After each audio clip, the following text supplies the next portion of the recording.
Okay, I'm going to get started. Let me share my screen.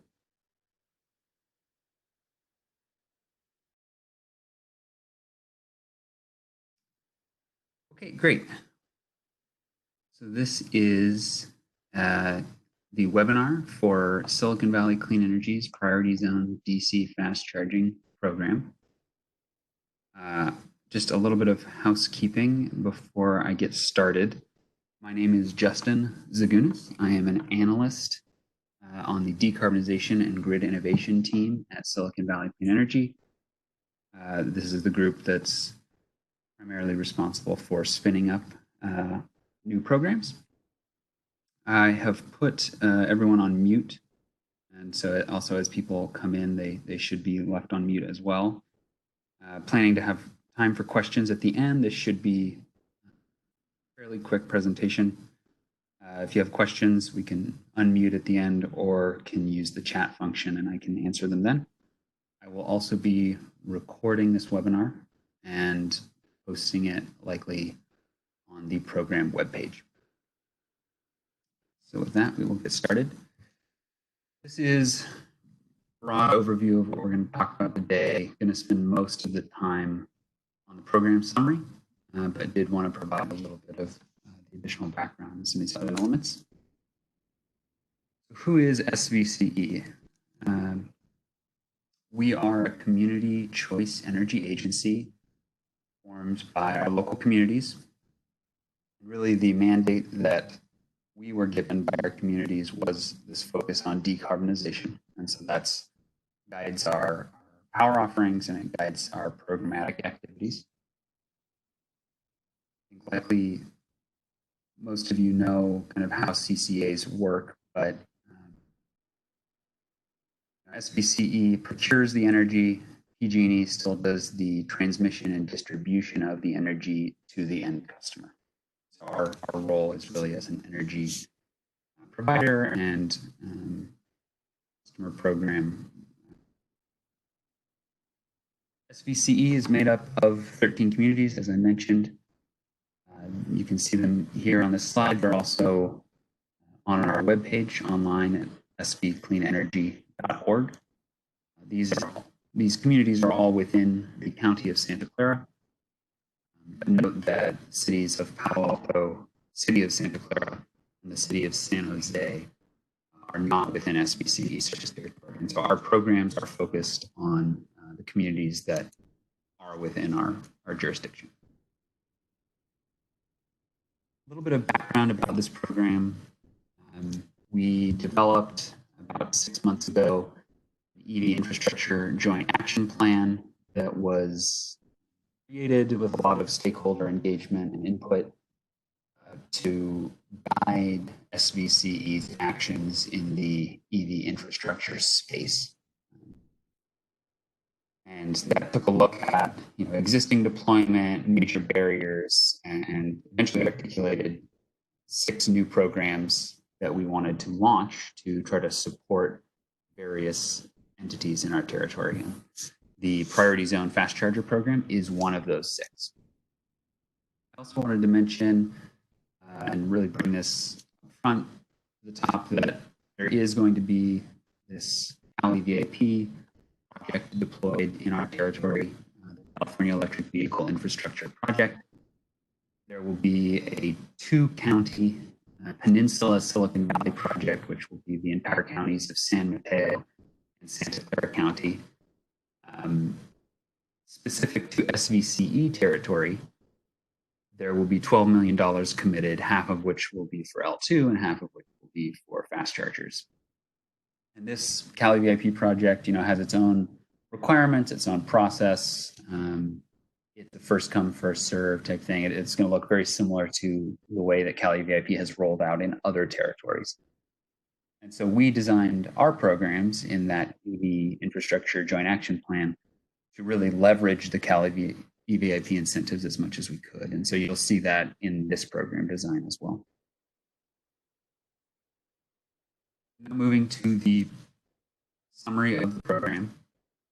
Really the problem that this program was intended to address or that we're targeting is that EV adoption is particularly low for our MUD residents. We think this is, we know that this is in large part due to barriers that they have with charging access and also perceived charging access. And one thing we heard from our stakeholders is that on-site charging is a major challenge for MUD properties for a variety of reasons. And so some of our other programs are targeting on-site charging, but this program is sort of trying to get at that in a different way and really remove the barrier of charging access or perceived charging access by providing fast chargers nearby. So that's the goal of this program really is by incentivizing fast chargers and helping market them to these MUD residents, we're hoping to inspire accelerated EV adoption for the residents who live there.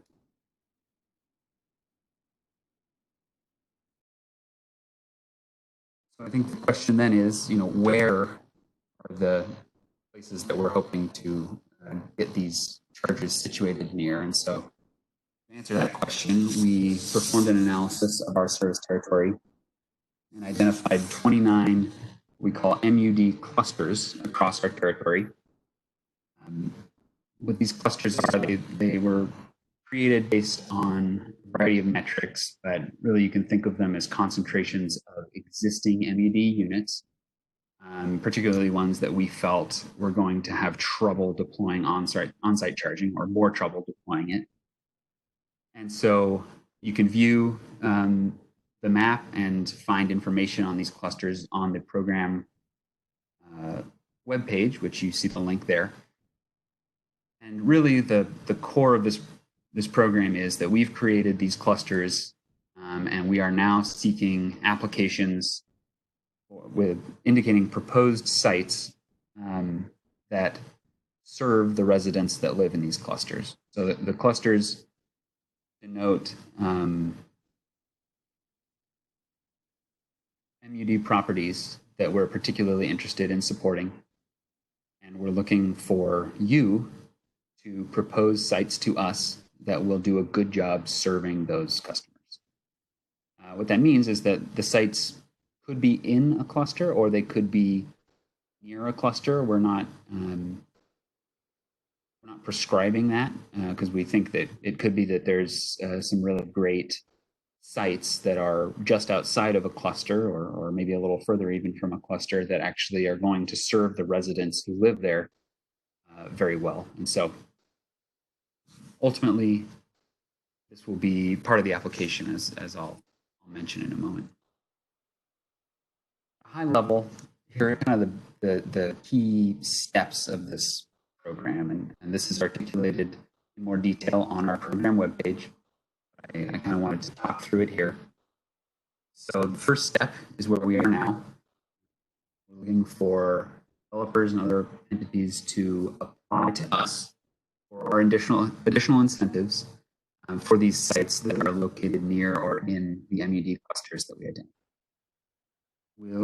We'll be accepting applications through the application window period. Once it closes, we're going to review all the applications, talk with our communities, and select the sites that we wish to fund, provide these additional incentives to. At that point, this will all have happened before the local Cali VIP program launches. So we'll be informing the winners ahead of Cali VIP so that once Cali VIP opens, the expectation is that they will apply for the Cali VIP funding. Projects will then go through the Cali VIP process in its entirety, meeting all of the Cali VIP requirements and documentation and all of that up to the point where Cali VIP pays you.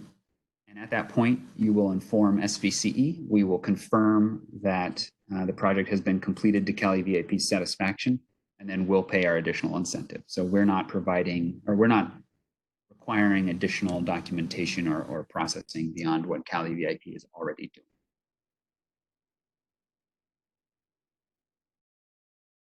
In terms of applications, we are expecting that fast charger developer community will primarily be the applicants.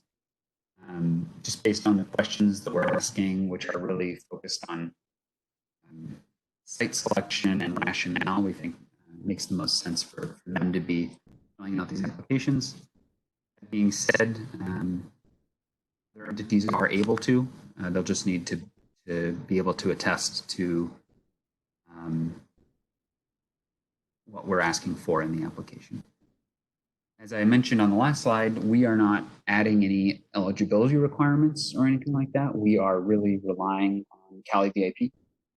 And since these projects will be going through Cali VIP, we're not going to be tracking or really adding any stipulations of our own. So our project is just the Cali VIP eligibility, and you just need to show them that you're meeting their eligibility, and we're happy with that. And then kind of what SVCE is really looking for in the applications are these last two bullets. We want to see that it's serving one or more of the SVCE identified MED clusters and serving the residents who live within those clusters. As I mentioned, the site doesn't need to be in the cluster, though. It can be nearby. And in the application, we're looking for rationale around why this site was selected. Why is it a good site? Why does it serve these residents? Why should SVCE kind of pick this one to receive its additional funding? The other element is this marketing, outreach, and education component, and that really is trying to speak to the perceived access or accessibility of charging elements. So we don't just want to install some of these chargers nearby. We want to really promote the chargers to residents in these MED clusters and help them sort of understand how it works, be aware that this is available, so that as they're considering their next vehicle, charging availability is less of a concern to them.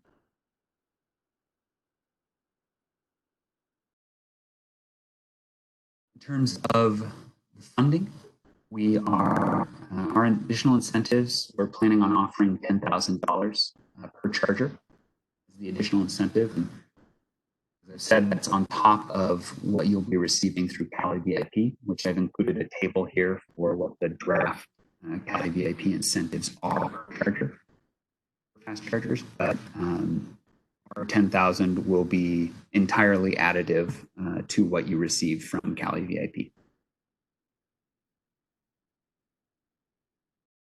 I also wanted to pull out just a few of the key dates. So at the beginning of March, we released that map and launched our application window. We've launched our web page.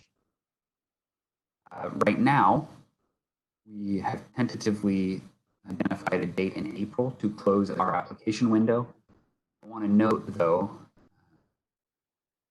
that this date, when we close our application window, is going to be highly dependent on when the local Cali VIP program actually launches.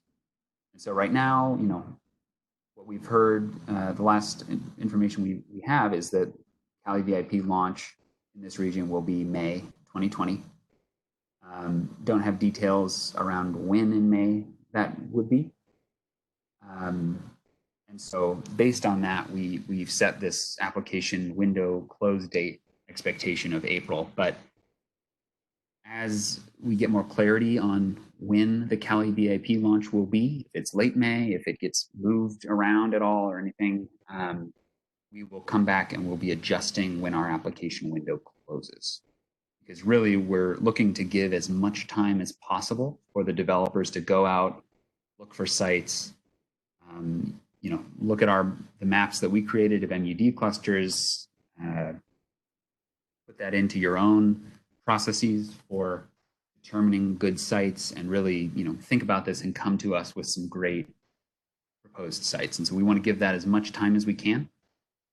We think we need about a month or a month and a half prior to Cali VIP launch to really evaluate site proposals, talk to our communities, and come back with the winning list of sites and let those people know with enough warning that they can get all the documentation in order for right when Cali VIP launches. So depending on when the local Cali VIP launch is, our application window will likely close, a month and a half, 2 months prior to that time. And so right now, just in order to give you as much time as possible, we have it at about a month, ending in, I think, mid-April for kind of a assumed mid-May launch. But I just want to make very clear that those are both tentative dates, and as we get more clarity on Cali VIP, we will adjust our window. And then after Cali VIP launches, as I said, we're expecting the winning sites to just follow the Cali VIP process, do all of that. And then once payment occurs through Cali VIP, we will get informed, we will verify, and then we will pay the additional incentive.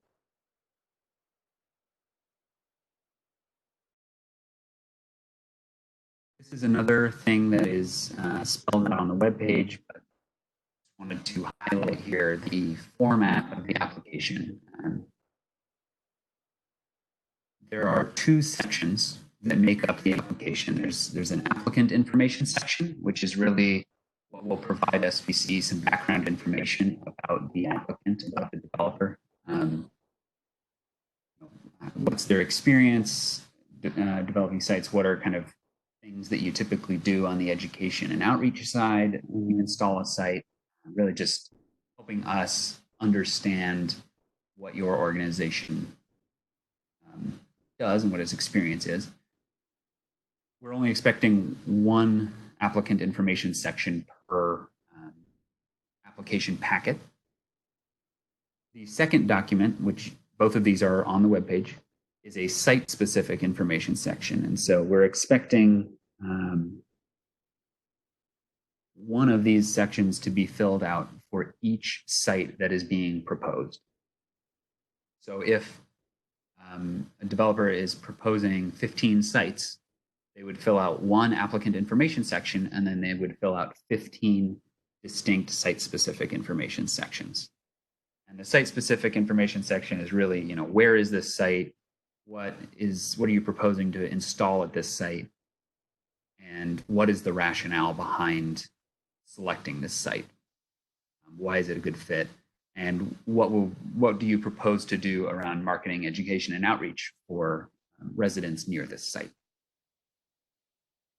And so the final bullet there is that each applicant should only submit one compiled application. So like I said, we don't want a different application for each site. It's just one big application with every site-specific section included within there. So that is the end of my presentation. As I said throughout, we have a lot of details available on our program webpage. We also have online and email, which you can find on the program webpage at the bottom for any questions that you have. We look forward to answering them. We look forward to hearing from you and reviewing the proposed sites. So with that, I'm going to open it up for questions. I think we'll unmute people. So please mute yourself, or I'll remute people if there's a lot of noise. But other than that, you can send any questions via chat or just ask them.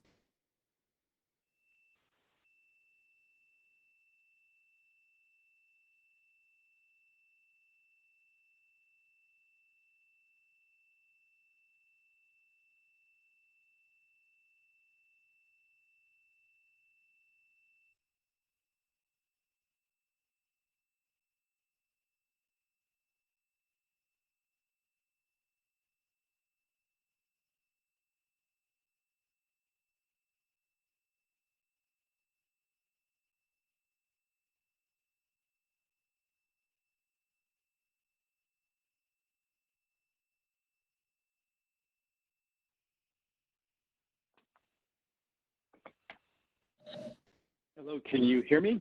Yes. Hi, so this is Steve Block with ABB. So the Steve. question that I had, I think I understood it from your presentation, but you first apply for these funds and then I guess I don't want to take it automatically get submitted for Cali VIP, but then you apply for Cali VIP. But are you kind of assisting in getting us approved for Cali VIP? So in other words, we get approved for your program, but then we don't get approved for Cali VIP funding. So are the applicants added to the top of the Cali VIP list? That's a great question.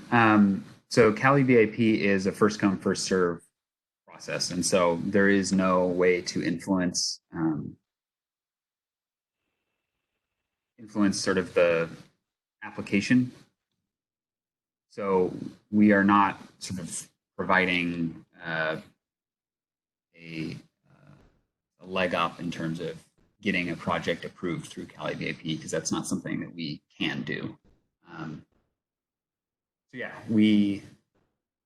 it's more that we're pre-selecting sites that we would be willing to provide our additional funds to, so that the proposers can understand that yes, if you get the Cali VIP funding, you'll also be getting this additional funding, because the idea is that we're influencing some of the site decision making closer to these fast or MUD properties than they maybe would have originally been. And so we're assuming that the $10,000 additional incentive from SVCE is very important to being able to make the economics work out for that site. And so we want to tell people up front, yes, if you move forward with this, you will be getting our additional funding, so that they can apply to Cali VIP with that certainty.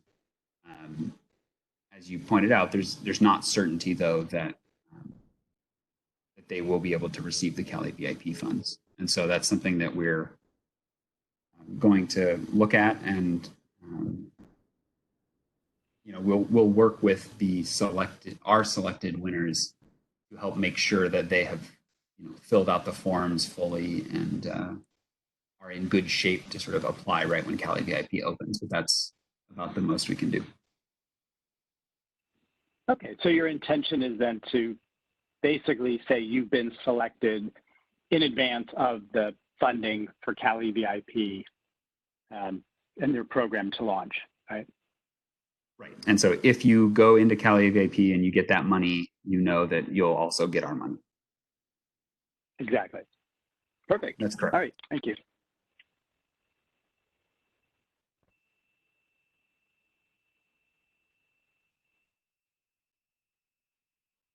Okay.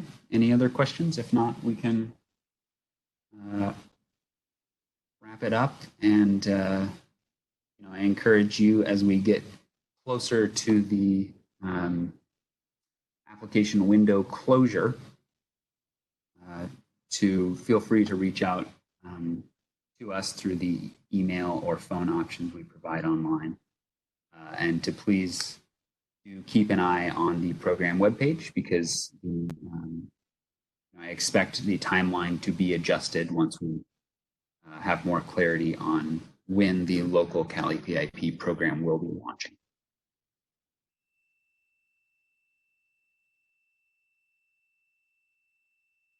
Okay, great. Well, thank you for your time and for listening to this webinar.